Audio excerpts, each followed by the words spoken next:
Hello, good afternoon, good morning. Some other place probably is good morning. My name is Edward Mbeche. I'm the founder and CEO of Helen Technology and also the host of the Headliners. Today I have my guest, Aaron George, right? Yeah, correct. Aaron, thank you so much for taking the time to chat with me today. How are you today? Doing well, thank you. That's Yeah, good. That's glad to good. be here. Yeah, that's awesome. Maybe before we jump into deep, maybe we let's go a little bit. Just kind of introduce yourself. Like, who are you? I'm always kind of fascinated with that question. Who are you? Yeah, Yeah, no, thanks. I appreciate it. Well, I've been, predominantly in the technology space for the last 20 years or so, and really, gone everything from a, individual contributor up to leading, national, international sales teams, and worked for some big companies over the years, Salesforce and Dell and Splunk and some others, um, and I'm currently also kind of working with a company called LifePerson, which is a conversational AI company based out of New York, a leader in their space. And then also, about 8 or 9 months ago, I sort of spun out and started doing some investments, some M&A type activities as well. And so sort of doing sort of dual roles right now, but it's been a lot of fun, been really rewarding. that's good. That's good. You mentioned Dell. You Mhm. worked for Dell. How long did you work for Dell? So Dell, I worked for them for about 6 years. Actually, I Yeah. did.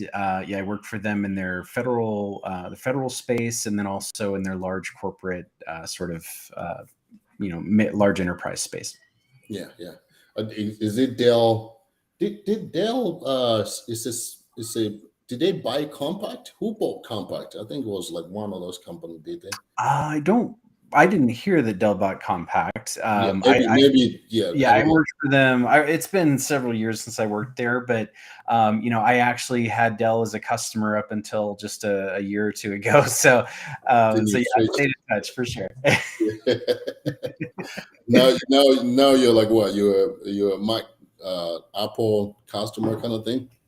Well, no, meaning I sold to Dell like as a, in a, you know, business setting. But yeah, I Oh, mean, yeah, if you work in technology for long enough, you're pretty much destined to end up on a Mac. So I've been on a Mac for a while now. yeah, yeah, yeah. With Dell with the competition, I know like when did Dell start actually? I'm trying to remember because their company like Compaq is not there anymore, right? The company either got sold or they just don't make any computers now, right? Right. Yeah. I mean, they haven't been around for a while.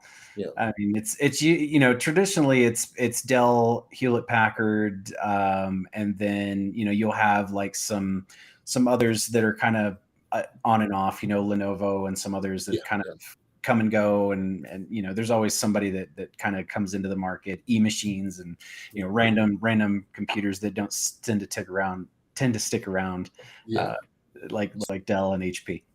So it's like they jump in, they realize like, whoa, this is too hard than they thought it was gonna be kind of. Well, in hardware is very different than software, right? Because hardware, it's always a race to the bottom in terms of cost cutting and margins and all that kind of stuff, and it's a like, especially in the if you're thinking about just personal computers and stuff, it's a pretty bloody space. There's not a lot of money to be made there. Dell for years and years has kind of made their money in the data centers and the large corporations and servers and data stores and all that kind of stuff. It's almost everyone is racing into. They want to build a really good system for cheapest price, just to capture the market, right? Kind of Yeah, thing. and what's interesting about it too is once they started doing all the outsourcing, like pretty much all of those companies now, or at least last I checked, it might not be the same now, but they were all at one point all outsourced at Foxconn, which is a major outsourcer in the APAC, and actually they were sharing a building. So literally, an HP or a Dell or even Apple, they had these large Foxconn complexes, and they were all pulling parts off the same assembly line, building these computers. So, Yeah. so that was a while ago. Again, it could have changed by now, but there was a point where it was literally just you were buying a brand, and it was all the same components. Yeah, they're pulling it. I don't know. I heard this is like you be driving a Porsche, you paid for the price of Porsche, but actually you're driving a Volkswagen. Yeah, Lord, exactly. just the body outside, you're like, yeah, it's a Porsche, but pay so much money. Yeah, kind of. Yeah, not. I don't know. That's the story I heard. Kind of. I'm not saying that's what it is. Yeah, Yeah. yeah.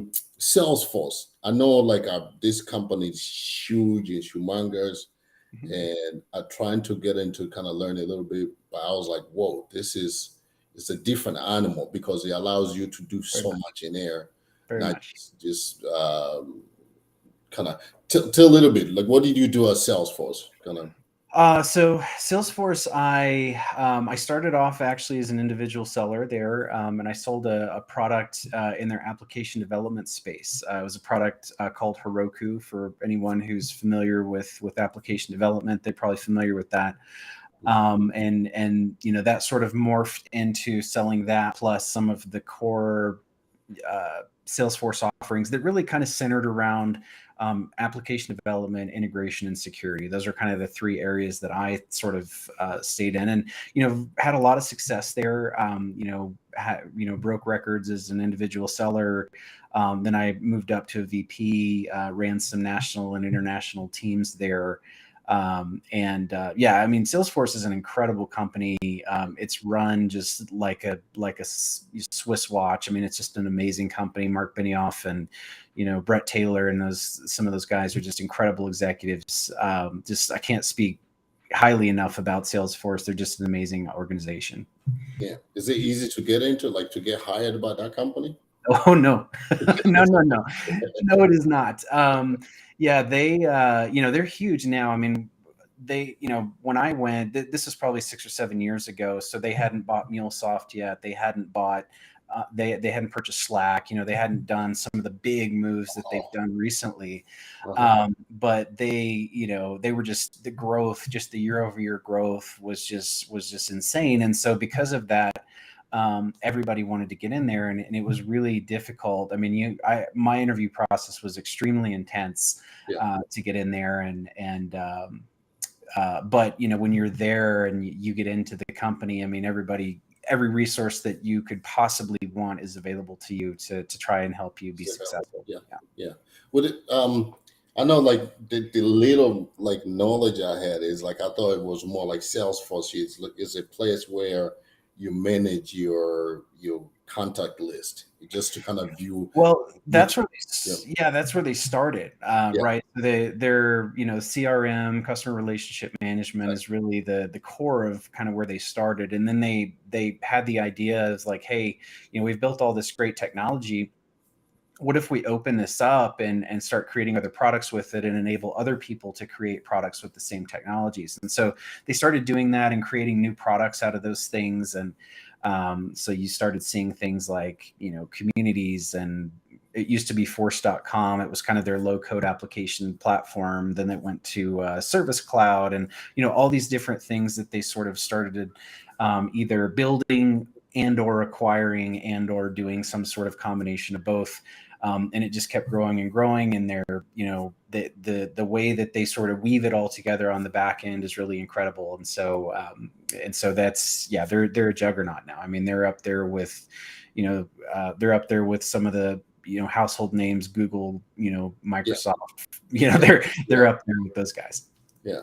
And I know also, you mentioned, like, they bought also Slack, so they're also acquiring companies, Mhm. and they kind of, are they acquiring them and leaving them, like, with their identity, or are they acquiring them and putting inside kind of maybe just integration with the Salesforce system itself?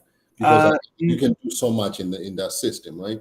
Yeah, so a majority of those kinds of companies like Slack and MuleSoft and some of the really big ones that they've acquired, they'll leave them standalone, sort of as brands to kind of operate and do their thing, because they weren't built on Salesforce, right? They're built on a different technology stack. So over time, they will gradually integrate things in, and they'll make some new features that are very specific to Salesforce and some of that kind of stuff. So they don't just slam it in with the rest of everything out of the box. They let it kind of be what it was, and then they'll gradually tie it into the rest of what they have going on. I think it's been a pretty successful strategy.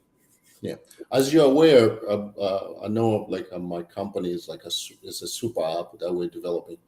Do you think Salesforce is also like also as the same almost as a super app idea, kind of because they are able to do so much within the system? Yeah, well, it is. And Salesforce is first and foremost a genius marketing and sales company, right? Yeah, So they have what are underneath the hood essentially the same application, but they sell it in a bunch of different ways.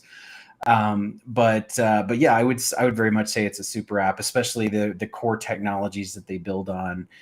Where they're on top of a database, and they've got all this features and functions on top of that to sort of make it what we know as the CRM or the Service Cloud or the community or whatever it is that you're doing. But ultimately, that's all the same technology, right? So it's really pretty brilliant. But that's, yeah, I would say it's definitely a super app. but yeah, I know it does also invoicing. You can do invoicing and all. Mhm. Yeah, that was like, what? This is awesome. Yeah. Right. Um, let's talk about investing. I know Yeah. you done also investing into startup specifically, right? Um, Yeah. yeah. So when you're dealing or when you're about to invest in a startup, what do you look for in a startup, and uh, what makes you like go like, oh, this is great, or this is not good, things like that. Yeah, well, so the model that I use is a little different than what you would consider traditional investment or traditional private equity or M&A or anything like that. Yeah. In a lot of those cases, you'll have someone who goes to an investor, and they make their pitch, and they say, "Here's our product and our company, and we hope you like it, and please give us $5 million," right? Yeah. And someone says, "All right, well, here's a bag of money with $5 million. I'm going to drop it on the table, and this better work out," right? That's essentially how that transaction goes. Yeah. And what we do is a little different. So we actually prefer to come into companies, and before we invest actual dollars, we'll sort of continue to bootstrap those companies, and we'll come in and we'll bring a lot of strategic resources around sales, marketing, go to market, operations, product, right? And what we find typically is that a lot of companies that feel like they need to go out and raise money aren't actually ready, right? Some of them, either they're not investable because their operations are a mess, or they don't have their go to market figured out, or they don't have enough customers yet, or if if you're pre-revenue, right, you oftentimes will have to give too much of your company away Yeah. in order to raise the money. So what we do is we come in, and we'll sort of provide strategic scaffolding, right, to help the company kind of get into a place where it's an investable company. We'll add resources, we'll add networking to that company, and really kind of make it go and grow. And then once it gets to a point, 18 months down the line, or maybe sooner, maybe 24 months, who knows? But we get that company positioned for that big raise or that exit or whatever it is that they want to go do. And it's been a very successful model. Yeah. It's really different, but it's very successful, and the companies that it works for have seen tremendous results from it. And but it's not for everybody, because there are some people who are like, well, we've got that, so we just want to go raise the money, right? So Yeah. so it's just got to be the right kind of a customer. So is that because the way I'm thinking is the two things I'm thinking. Like, one, you coming in to help to create that, to go to market, strategic advising, uh, in exchange for equity, or you getting paid, or is this sounds like also like an incubator kind of almost thing? Is that the same? Or Yeah, it's a little bit of an incubator concept without the formal like we're all going to get into group sessions and talk about X, Y, or Z, and that they do in an incubator, right? And everything is very customized and personalized to that individual company. We bring people in to kind of help the company out, whether it's from an operational side. Sometimes there's marketing people that come in. It just kind of depends. So that's kind of how we do it. I don't know. Did that answer your question? yes, but when you come in, you're getting equity though. Or are they Oh paying? yeah. So yeah, I Sorry. know. Yeah. Usually we'll get equity, depending on the situation, right?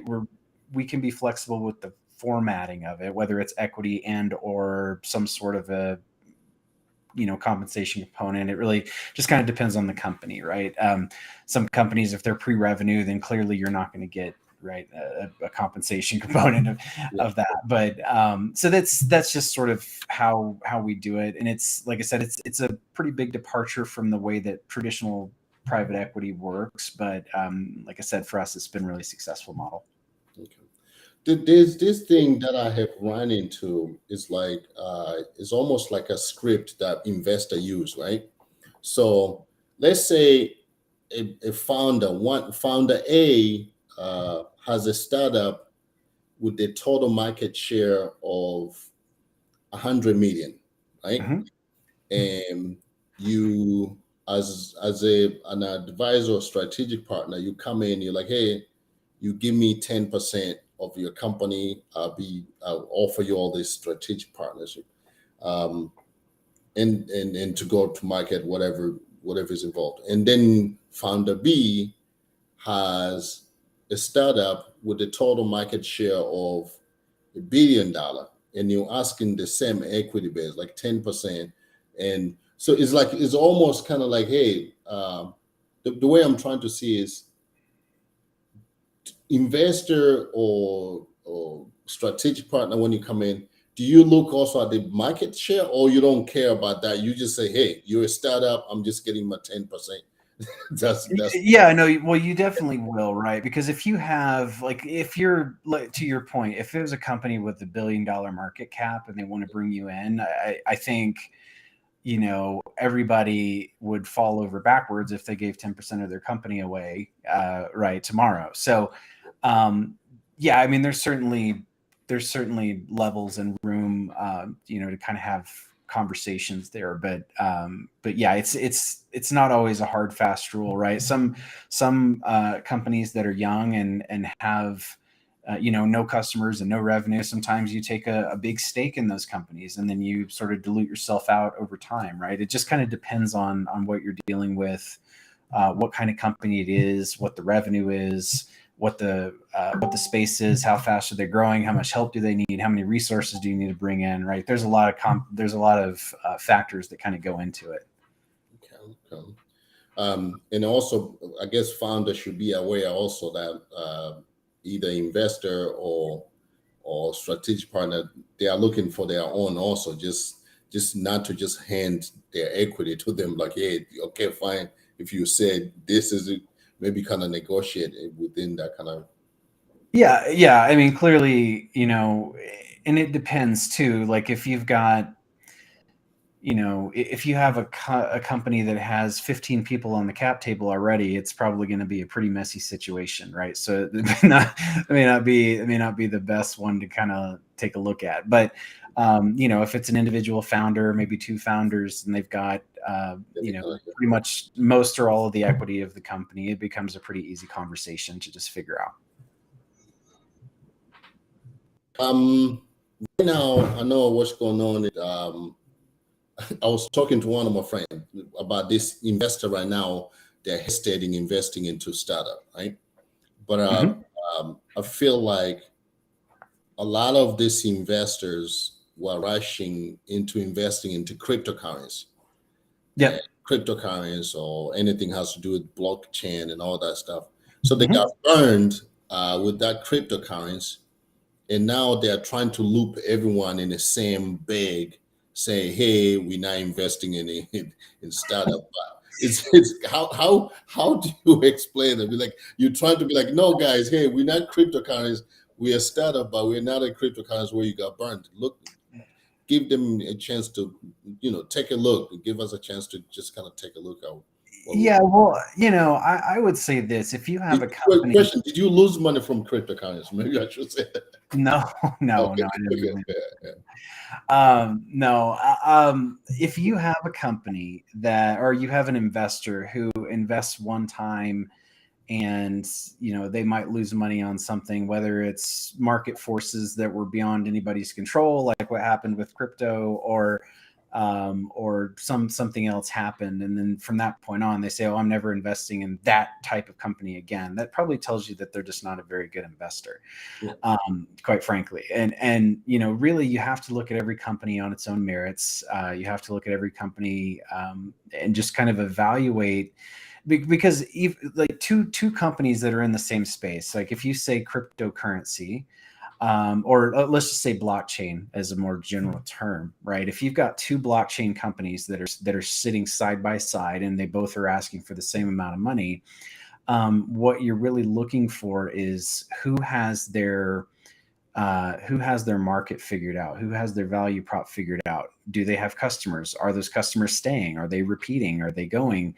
How many new customers are you bringing on? How much does it cost to get those customers, right? Like there's a lot of things involved, and to just kind of blanketly toss everybody in the same basket and say, oh, this is terrible. It's kind of funny if you think about, you go back and look at like the .com bust, right, yeah, back in the late 90s. Well, companies like Facebook and others were getting their start kind of in that same time frame, roughly.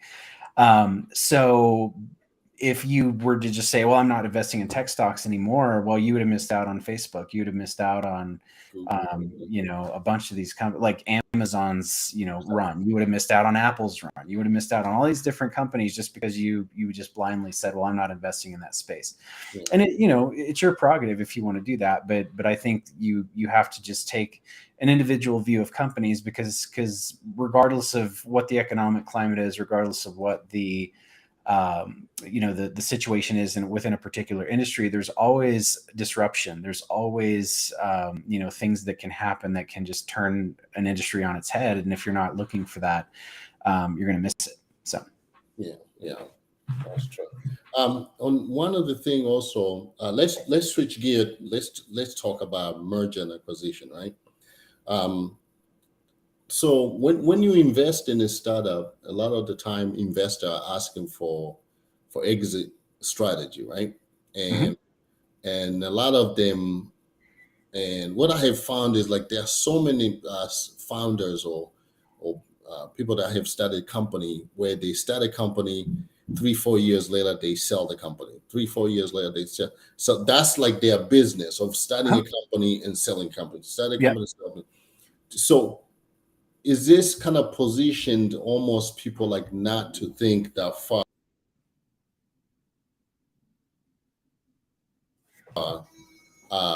just be like, hey, I'm just designing this, all I'm creating is 3 years just sell it, 2 3 years sell it, or Yeah. they're looking at like it should go public kind of thing. Yeah. No, it's a great question. I think there's several different types of entrepreneurs out there, right? Um, you have a lot of entrepreneurs that want to build a company up to a certain level and exit and get out, and that's a perfectly viable way to go. And quite frankly, I think for me, like I'm kind of tend to sort of go that way. Um, Not because I don't like doing things for the long haul, but just because I get bored. Yeah, Right. So it's like I want to do something else, like I said. yeah, So you build it up, you sell it, you get a multiple, you do all those things. That's great. There are other companies, and there are people who just naturally are great at new ideas, and starting companies, building them from scratch, and they get them to a certain point. But like when it comes time to really scale a business, where it's like, okay, I need to focus on putting process in place. I need to focus on getting a team in place. I need to start thinking strategically about how we're going to do X, Y, Z, and how is this all going to scale. And if I need to build these systems that are going to be able to handle 100 employees, 500 employees, 1,000 employees, how do I do that? Some people just don't know how to do that. So there's a second tier of entrepreneur who will often come in. They might be the ones that buy that company. They might be hired in as a CEO or something like that, and then they have the expertise and the knowledge and the mental makeup to sort of drive that company up to the next phase, right? And that might be, and you hear these some of these sayings all the time, like what got you to $1 million won't get you to 10 million. What got you to 100 million won't get you to 500 million, right? Like you have to continually iterate. You have to change. The way that you operate has to change within the market, and the way that you have your organization has to change. So there are people who are good at specific phases. I know one person in particular, who's very, very successful sales leader. He's been a part of multiple exits of big companies and multiple, taking companies public and that kind of thing. And he has a very specific, like, I want companies of this size in Yeah. this place this round of funding. Like they're very specific about what they're looking for, and they just do that over and over again. And it can be a very viable way to go. Yeah. Yeah. In a way, I keep thinking when we get these founders who are looking to create this company, like where it's like, oh, we're gonna exit. We're gonna just exit, sell the company. Oh, I feel like those are the company they end up to be the company that they are more dependent on the investor money instead of them just kind of be like, hey, you know what? We're gonna raise some fund, maybe up to Series C. After that, we're gonna use our own, profit or whatever to just reinvest in the company instead of like, hey, Yeah, gonna. Yeah, it kind of depends. Like it's a well-worn path to the VC's office if you're a tech startup, right? I mean, everybody knows like, oh, I'm going to get my pitch deck and I'm going to go do this thing and I'm going to go knock on doors, and Yeah, everybody in Silicon Valley, that's what they think they do. Like that's just how you do it. yeah, And it's not necessarily the best way, or it's not necessarily the best model. And what I find is that if you raise money too soon, you oftentimes don't know that your business sucks, right? Like if you let's say you raise $100 million, well, you can go do a lot of stupid stuff with $100 million before you realize that, like, oh, like yeah, none of this is working. I'm $80 million down. I've got 20 left, and 6 months of runway, and I don't have a good strategy for how we're going to go sell this thing. yeah, And so then they go to try to raise more money, right? And then it's just this constant thing, and people can raise hundreds of millions of dollars without having an actual business, which baffles me. Um, but uh, but I think if you bootstrap it to start, and you prove your model, you prove your market, you prove your model, you find your customer, you get your value prop, you get your ROI in place, and you start making it repeatable, and then you say, all right, now, like now we've got all this stuff proven out.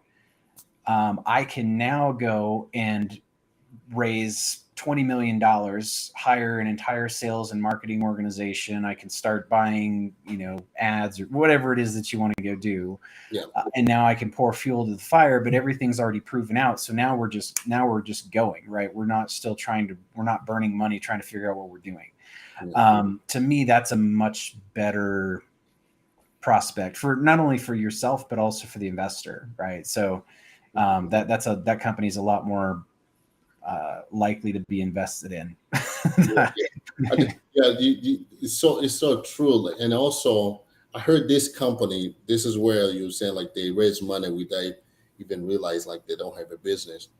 This company, they started a scooter service in New York for food Mhm, delivery. mhm. And they are like, hey, we're going to deliver your food in 15 minutes. So they are trying to say you don't have to wait for the DoorDash or whatever other company where we Yep. can. And I heard this company end up raising up to I think 400 million or something. It was a 15 billion company valuation, and then they just tanked. And I'm like, when they came up with the idea, because a lot of the time things that work in New York do not work in other places, right? Because New York Yeah. is so close, Yeah. so You got the condensed. density, population Exactly. density. Yeah. Yeah. So you go to another city, be like, who care about the scooters, right? Yeah. Exactly. Not, Yeah.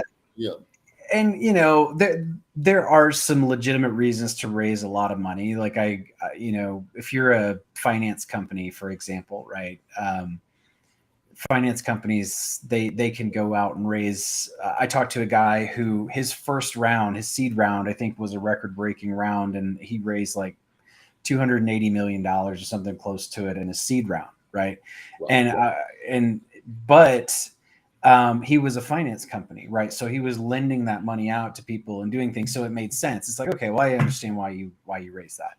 yeah, yeah, But if you're a landscape company who has a design on some sort of piece of technology, and you go raise $300 million, you're pretty much screwed, because if you're never going to be able to grow fast enough to recoup that kind of money, um, in a reasonable amount of time, right? Like you just have to be responsible with it.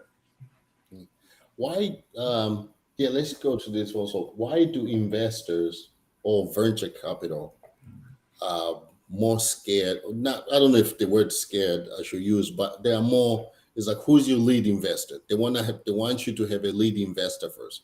Is it like they are looking for someone with a name, a prominent name first before they can jump in? Where they're like, okay, if Aaron jumped in, I'm just gonna jump in without me even asking too many questions because I know Aaron invested. Is that kind of Yeah. Well, a couple reasons. So number one, a lot of these companies have benches of people that they send into companies, and they have particular expertise, right? So, I'm going to throw a name out, like Austin Ventures, right? Which is a venture capital company down in Austin. They've got like a bench of former executives and stuff, and they'll send them in to go and, but if they're an Austin Ventures backed company, they're going to be run a certain way, yeah, right? So, and like, for example, Vista Partners is another one, right? Vista has a very specific way that they come in and will do things with the company, right, wrong, or indifferent. yeah, So if I ask you, like, if you were to tell me, oh, my lead investor is Vista Partners, then for me, I'm gonna think, oh, I know exactly what I'm getting into, right? And so people know each other in the space. They understand who, and if you're a company with a particular expertise in that industry, you bring a lot to the table. You know what you're doing. You're proven. You've had successful exits in the past, and you're the lead investor. Other people are going to feel better about coming on in subsequent rounds, because they're like, well, these guys aren't going to let it go sideways, right? So that's why that happens. okay, okay. Let's talk AI. Okay. I know you mentioned like you're in the AI space right now. Mhm. Let's go into detail. What is AI for people that do not know what is AI, and what are you doing with AI? What is the future of AI? Oh my, that was a big You're hiding question. in under the rock Um, right now. So yeah, so, well, first and foremost, AI is an umbrella term, right? So companies that sell AI, yeah, right? And I'm going to use an example that everybody has probably heard of: IBM Watson, right? Like, everybody's probably heard of Watson. Well, what is Watson? Watson is an umbrella term for about 200 different technologies under the hood that are doing different things. So when you say AI, it's very important to understand what you're actually talking about, whether you're talking about language AI, whether you're talking about vision AI, whether it's video, whether it's machine learning, whether it's, all these different things are kind of lumped all together in the category of AI. So what is AI? It's basically just automated decision making is really all it is, if you think about it. And automated, in a lot of ways, routing and taking of mundane tasks and sort of automating those. So that's, like, at the highest level I could go, kind of what AI is, just in general. But that's kind of, yeah. But what I'm currently doing is really more in the like language AI, um, and some of that kind of stuff. I've also done some stuff application building where they use like Vision AI and OCR and various different types of technologies to kind of make pull numbers off of the side of a building as I'm driving by with a camera and just Yeah. random things like that, right? There's all kinds of things you can use it for. Okay. Okay. I know. I know. Probably they are started. Oh, maybe they already started using in hospital and stuff, right? Kind of. Oh yeah. I mean, pretty much everybody uses AI in some capacity. Now, it might not be obvious to the consumer that AI is being used, but you use AI in customer service, you use AI in sales, you use AI in like underwriting. There's all kinds of ways and things that you like. Even Salesforce in their CRM, we're using AI inside the CRM to do certain things, right? So it's everywhere. And it's usually maybe just one feature or one function. When people think of AI, they think of like Skynet, right? Like I'm going to make all your decisions for you, and you're just going to live with it. And it's really not that. You're taking pieces of a process and automating it essentially. Right. Yeah. Yeah. Okay. Okay. Um. Let's talk growth architect, right? growth. Okay. Like when I look at it, I'm like, what is growth architect? Maybe kind of let's go into that. I know you're the master for growth architecture.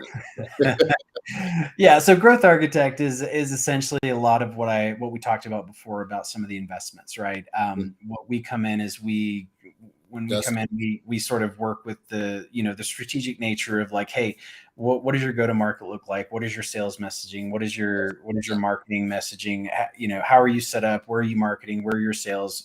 Who like what is your model? Does it coincide with this? Does it do that? Right. That and really the architecting is like, hey, here's let's design this thing so that you can actually go and make customers. Because if I'm a technology company selling to small business customers or selling direct to consumer or selling to large enterprise, those are very different things. yes. So you build your company entirely differently, but most people don't have that level of granularity to and a lot of people, especially in technology, you'll run into a lot of people who are great at building a product, but they really don't know how to go sell it. They're very much an engineering type of a mind. And so those are people that are great. I work great with. Okay. And so you're coming in also in terms with the whole strategic that you're putting behind the startup, help with it to go to market and Hmm. maybe put together some idea of how to not just to go to market, like branding and kind of Yeah, building a a lot of team. that, a lot of that, and also too, like even just operationally, as I mentioned before, not all companies are investable, right? They Yeah. think they need money, but they're not investable. Yeah. So So how do you make that company investable? Well, you got to operationally change some things. You sort of get them positioned. It might take 18 to 24 months to do so, but you get them positioned to a place where like, hey, yeah, we're ready to go now. We're profitable. We got everything in place. We look good on the balance sheet. We've got our messaging down. We've got our value props down. Our marketing is humming. Okay, now we just need to go. We just want to go grow and we want to go do it fast. So now we go raise money yeah. and we've got a proven concept. We're making money, so we don't have to give as much away, and it's just a better situation for everybody. So how do you deal with the company? Because not all company like when you there are a lot of startup where probably they don't need funding. Maybe they might just need $50,000 to start whatever they need to, right? Then you jump into some company that they have so much either regulation or something that is going to require more than $50,000 just for them to launch. Like let's take like a fintech company, right? Maybe like into banking or whatever. Mhm. You have so much stuff that you have to do first before even you get those approval for you to start offering service. How do you position that company? Say, hey, we're not gonna go for the money because we want to help you, but in reality, they need that money to even just to be live to the public. Yeah. Well, again, it kind of depends on the company. Yeah, A lot of companies, if they're pre-product, like if they don't even have an active product yet, yeah, and they don't have the in-house expertise to build that product themselves, then that's not my cup of tea, just because you do have to invest in the company and the product side to get it to where you've got a product that goes to market. Then you got to figure out if it works, right? I don't like that. I like there to be a product there already. And then I like to be able to look at it and just say, all right, well, this is the way you're selling it is just all wrong. Let's go Yeah. fix that. The way that you're marketing it, like you're going to run out of money in a month. Like, don't do that. Stuff like that. Um, so yeah, it is company specific. But I say, as long as they have a working product, even if it's an MVP, you can generally go and sell and make money, even by bringing in beta customers and customers who are willing to sort of go on the journey with you and help be design partners. And there's all kinds of things you can do to start getting revenue coming in the door, even if you're not, ready for prime time yet. So that's just little things that we talk about with companies. Okay. Aaron, really appreciate, and that's a lot of good information you shared today.